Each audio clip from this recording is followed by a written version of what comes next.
डोमनी देवी की जवानी उफान मारी थी। वह गांव के कई नौजवान लड़कों को अपना ऑपरेटर बना ली थी और उनसे अपने जिस्म की प्यास बुझाती रहती थी। एक रात की बात है, बहू डोमनी देवी अपने रूम में लेटी हुई थी। वह गहरी नींद में सोई हुई थी। उसके बदन से कपड़े हटे हुए थे और दरवाजा खुला हुआ था। रात के 1 बजे उसका ससुर जगदीश राम जैसे ही लक्षणका करने के लिए उठा और उसके रूम के बगल से जाने लगा तो दरवाजा खुला हुआ था। दरवाजे से अंदर झांक कर देखा तो बहू के बदन से कपड़े हटे थे और वह आपत्तिजनक की स्थिति में थी। लाइट के उजाले में साफ साफ दिख रहा था।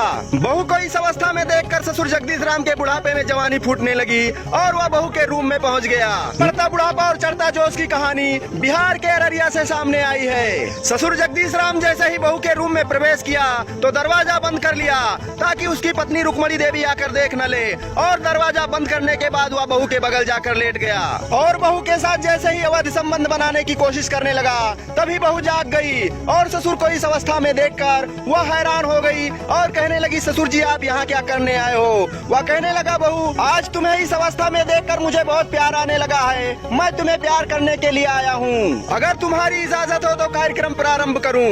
बहू सोचने लगी, मैंने बहुत नौजवान लड़कों के नमकीन पसीने का स्वाद लिया है, चलो आज बुड्ढे के नमकीन पसीने का स्वाद लेकर देखती हूँ कैसा लगता है। और वह अपने ससुर जगदीश राम को नागिन की तरह लिपट गई। तभी ससुर जगदीश राम अपनी काम कला दिखाते हुए बहू को उत्तेजित करने लगा क्योंकि वह काम कला का जबरदस्त खिलाड़ी था।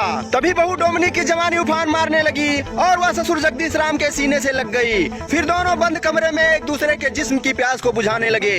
जब दोनों की आत्मा तृप्त हो गई तो बहू कहने लगी, ससुर जी मैं नहीं जानती थी कि आप इतने बड़े खिलाड़ी हो, वरना मैं 61-62 गेम केवल आपके साथ ही खेलती। तो ससुर बोला, ठीक है बहू, अब हर दिन हम दोनों 61-62 गेम खेलेंगे।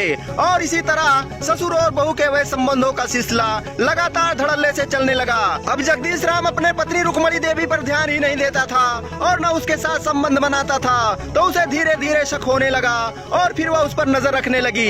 एक रात की बात है, जगदीश राम अपने बहू के साथ अवैध संबंध बना रहा था। तभी उसकी पत्नी रुक्मणी देवी वहाँ पर आ गई और दोनों को रंगे हाथ पकड़ ली और घर में विवाद शुरू हो गया। आए दिन हर रोज झगड़ा होने लगा।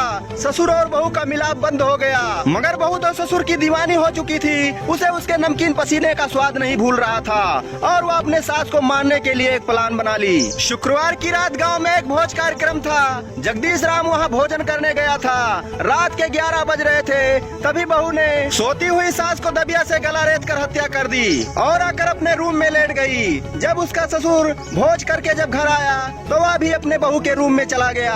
फिर दोनों एक दूसरे के साथ जिस्म की प्यास बुझाने लगे और जब सवेरा हुआ तो वह अपने पत्नी के पास गया तो देखा उसकी पत्नी मृत शैया पर पड़ी हुई है। ससुर और बहू ने इस मामले को दबाना चाहा, मगर पड़ोस वालों को पता लग गया। फिर पड़ोस वालों ने पुलिस को फोन किया। पुलिस मौके वारदात पर पहुंच गई और घटना की तफ्तीश करने के बाद में रुक्मणी देवी के लाश को पोस्टमार्टम के लिए भेज दिया और बहू डोमनी देवी और ससुर जगदीश राम को दोनों को अरेस्ट करने के बाद में दोनों को जेल भेज दिया गया। तो दोस्तों, आजकल समाज में इस तरह के अपराध बढ़ते जा रहे हैं। आपराधिक मानसिकता को समझें, आपराधिक मानसिकता वाले व्यक्तियों से सावधान रहें, सतर्क रहें और अपने परिवार को सुरक्षित रखें। आप सभी प्यारे दर्शक बंधुओं को प्यार भरा